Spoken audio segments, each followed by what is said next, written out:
आपको स्क्रीन पर एक टर्म नजर आ रही, दैट इज कैपिलरिटी। केशिकत्व क्या होता है, इसकी डेफिनेशन आप देखो येलो लाइन में। Capillarity can be defined as degree of rise और फॉल ऑफ लिक्विड। समझ रहे हो, किसी भी ट्यूब को अगर हम पानी के अंदर डाल दें, ठीक है, एक ट्यूब को पानी के अंदर डाल दें तो उसमें जो लेवल होगा अप डाउन होगा, उसी को हम बोलते हैं that is capillarity. Capillarity action होता क्यों है, that is due to surface tension, पृष्ठ तनाव के कारण। आपको डायग्राम में दो चीजें नजर आ रही है, नीचे की साइड में आप देखना दो बोतल जिसमें है, एक में आपको वाटर मेंटेन कर रखा है, वो ऊपर है, मरकरी का लेवल नीचे है, तो वाटर जो होगा वो राइज करेगा, मरकरी का लेवल जो होगा फॉल करेगा, डाउन नीचे की तरफ जाएगा। समझ रहे हो, that is due to capillarity action. Clear है? Okay, now come to the second term my dear friend. Second term में आ रहा है कि जब द्रव और ट्यूब के बीच आसंजक बल द्रव अणु के बीच ससंजक बल से अधिक होते हैं। मतलब कह रहा है जब एडेसिव फोर्स कोहेसिव फोर्स से ज्यादा हो जाए तब कैपिलरिटी एक्शन होगा, तब राइज होगा, तब लिक्विड क्या होगा, राइज होगा। कब? जब एडेसिव फोर्स कोहेसिव फोर्स से ज्यादा हो जाए। एडेसिव फोर्स आसंजक बल क्या होता है,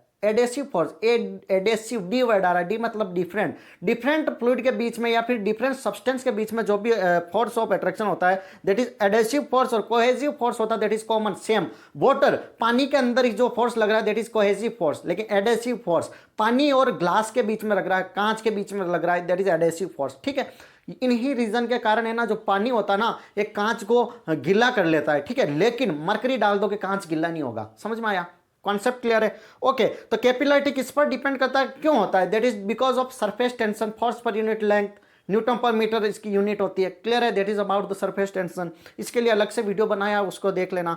तो एडेसिव फोर्स जब कोहेसिव फोर्स से ज्यादा हो जाए तो वाटर का लेवल क्या करेगा, ऊपर जाएगा। ठीक है, ओके। सेकंड कह रहा है कि depend on diameter of tube, capillarity action, पानी कितना ऊपर नीचे जाएगा ये इसकी डायामीटर पे डिपेंड करता है। ठीक है, जितनी पतली होगी ना ट्यूब, जितना डाया कम होगा उतना ज्यादा राइज होगा। क्लियर है? थर्ड आता है that is type of fluid, fluid पर भी डिपेंड करता है, हम पानी यूज कर रहे हैं, मरकरी यूज कर रहे हैं, हर एक फ्लूइड की डिफरेंट डिफरेंट प्रॉपर्टी होती है।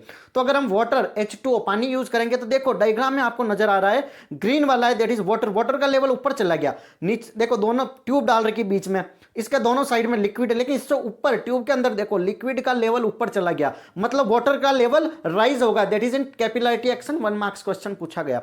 सेकंड आप देखो, सेकंड ब्लैक वाला Hg मरकरी, अब ट्यूब के साइडों में देखो लेवल ऊपर है लेकिन मरकरी का नीचे है, तो मरकरी का लेवल नीचे जाएगा, इट विल ड्रॉप। क्लियर है? यहां तक वाटर का लेवल राइज करेगा, मरकरी का लेवल ड्रॉप करेगा। इसीलिए कहते हैं कि capillarity can be defined as a degree of rise और fall of liquid in any tube. Okay, अब कैपिलरिटी के साथ डेली लाइफ एग्जांपल बताओ। ऐसा था पढ़ लिया आपने, देखा ट्यूबवेल पानी ऊपर चढ़ता है, that is because of capillarity action. Same फंडा हो गया ना, एक ट्यूब ही हो गई, समझ रहे हो, गोल गोल एक तरीके से ट्यूब हो गई, तो कैपिलरिटी एक्शन होता है वहां पर। देखो आपको डायग्राम में नजर आ रहा है कि लालटेन या लैंप की बत्ती में तेल का ऊपर चढ़ना, आपने लालटेन जलाई होगी, नीचे ऑयल भरा होता है, वो ऊपर चढ़ता है, that is because of capillarity action. लालटेन वाला तो हम ले सकते हैं, और अपन बात दिया वाला भी हम ले ही सकते हैं, दिया में भी तो ऊपर तेल चढ़ता है, that is because of capillarity action. Blotting paper स्याही को शीघ्र सोख लेता। डायग्राम में देखो दो आपको ग्लास की बोतल है, एक में स्याही पड़ी है, वहां पे ब्लोटिंग पेपर डाल रखा है, तो ये है ना स्याही इधर से निकलकर इस खाली वाले ग्लास में भी आ जाएगी, दोनों इक्वल अमाउंट हो जाएगा, यह यहां पर भी कैपिलरिटी एक्शन होगा। थर्ड कह रहा है पेड़ पौधों की शाखाओं, तनों व पत्तियों तक जल और आवश्यक खनिजों का पहुंचना। पेड़ पौधों का आप जड़ों में पानी देते हो लेकिन पत्तियों तक पहुंच जाता है, सारे खनिज लवण वहां तक पहुंच जाते हैं, तो वहां भी क्यों होता है, that is because of capillarity action. Fourth कह रहा है कि वर्षा के उपरांत किसान द्वारा अपने खेतों की जुताई कर देना, यह भी कैपिलरिटी एक्शन। अब जो स्ट्रो होता है ना, आप जूस वगैरह स्ट्रो से खींचते हो, वो भी उस ट्यूब के अंदर ऊपर खींच रहा है, ऊपर क्यों आ रहा है, that is because of capillary action, कैसिकत्व बोलते हैं। ठीक है, और कैपिलरी ट्यूब दैट इज कैसिक नली, जो नली होती है उसको कैसिक नली बोलते हैं। क्लियर है यहां तक? ओके, चैनल पर नए हो तो लाइक शेयर सब्सक्राइब जरूर करें।